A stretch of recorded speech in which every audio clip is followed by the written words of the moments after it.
I've been working my way through Living World Season 4, Episode 3, and I got to the point where I can get my Roller Beetle.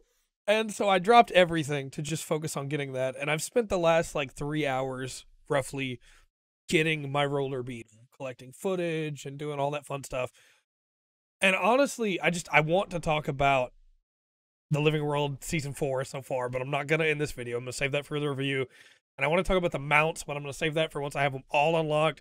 But I just wanted to make this quick little video of the process to unlock the Roller Beetle is so refreshing. After, man, the Raptor's great, right? You unlock the Raptor, it's super simple. You do the heart, you get the Raptor, right? Then you do the heart, you get the Springer. It's not too bad at all, easy to do. You go to get the skimmer, and simple, super easy, good to go. You go to get the jackal. Well, that's going to cost you a bunch of gold, too. After you do the heart, it's like, okay, all right. And then the griffin is like a full quest. And the griffin quest is really fun, but it also costs a bunch of gold. And so then to have the Roller Beetle just be a quest, just, hey, do these 3 achievements, these 3 collections, and you're good. And the last part of the collection, the fast part, it is fast, it's the Roller Beetle. The last part of the collection is just finishing the collection, which is really cool and refreshing. I've been rolling around on this thing since I unlocked it, and it's really fun. I don't have a good grasp of it yet, and it's going to take some time to really learn it and get it down. But I just really love the way mounts work in this game, and the fact that now I have this new tool, not just for this character, but for all my characters, not just for this map, but for all my maps. I just have a new verb in my tool set now. At any time, I can go fast if I want to go fast. And I really appreciate that about the way that mounts work and the way that masteries work in Guild Wars 2. And I've got a big video planned to go over all the masteries and what the best masteries are, in my opinion, once I've got them all. But man, do I really, really love the way the mounts work in this game. And the Roller Beetle, I don't think it's good. It's not quite as a game changer as a bunch of the other ones, right? It's not, hey, now I can jump across long distances, or now I can fly. But it is, hey, I need to get somewhere quick. I'm going to get there. And now I can start trying to race more, because I didn't want to just rent one every time. I wanted to wait until I had my own to be able to, start trying to get a handle on it. I can start learning how to drift, and I can start getting the masteries for the Roller Beetle. And honestly, I'm really stoked. This is the kind of thing that, when it happens in a game, it makes me go, yeah, now I'm good for another 200 hours. You have me. I'm here. You've got me. I'm not leaving.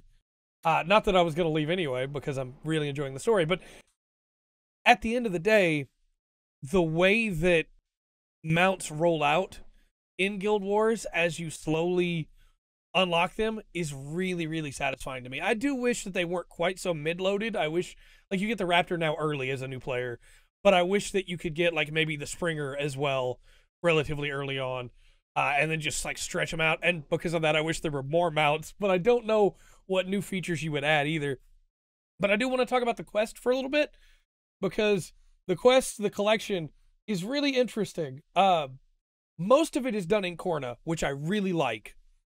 Some of it is not, and that can be kind of a pain.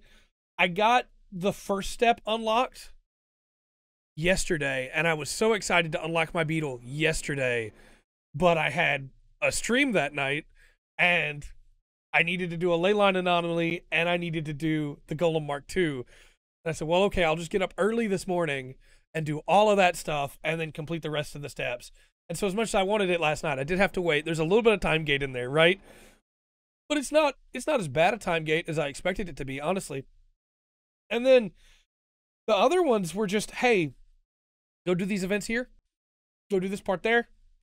Go take care of that, And the one that was most time consuming by far was get the 50 inscribed shards. And for that, I just did a bunch of events to start working on the Return to Corna achievement. And I didn't get that achievement done, but I still got my shards from the events. So you can get 5 per day as well from the hearts, from each heart, if you just want to get them from hearts.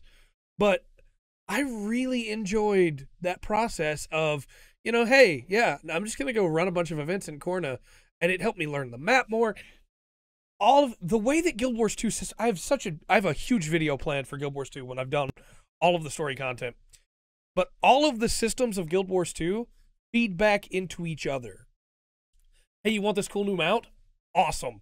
To get that cool new mount, you need to do a bunch of cool stuff around Corna.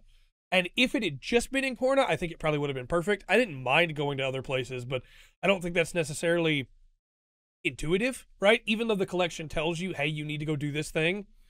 Why do I need to go do that thing? Why do I need to go kill the giant beetle in the far silver waste for this beetle when everything else is in Corna? But other than that, the collection led me to the achievements that led me to the collection that led me to the hearts that led me to the story of the zone that it's all in. And it just meshes in a way that I find really, really narratively satisfying and mechanically satisfying.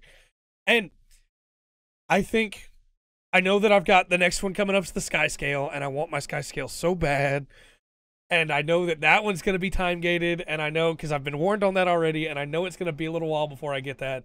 But from there, I think the last mount that I have after that's the Siege Turtle, which is kind of a shame because like I was looking forward to more mounts, but what else other mounts would you add, I guess?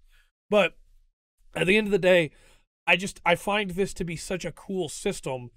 And although I do, like I said, have a much bigger video planned, I just wanted to talk about it for a couple minutes because I think it's one of the biggest strengths of Guild Wars 2 is everything leads you to each other, and then once you unlock this thing, you now have it everywhere. I wish there were more options for keybinds for mounts, because my mouse is already full of keybinds, and now I've got to figure out where I'm going to put a Roller Beetle on that list. But no, it's really cool. I like the mounts in this game a lot. It's a really good system, and we'll talk about that more later, I guess. But thanks for humoring me on this little update video on where we're at. Until next time, I've been Trey. This was the Full Spectrum. Remember to always enjoy the full spectrum that Guild Wars 2 has to offer.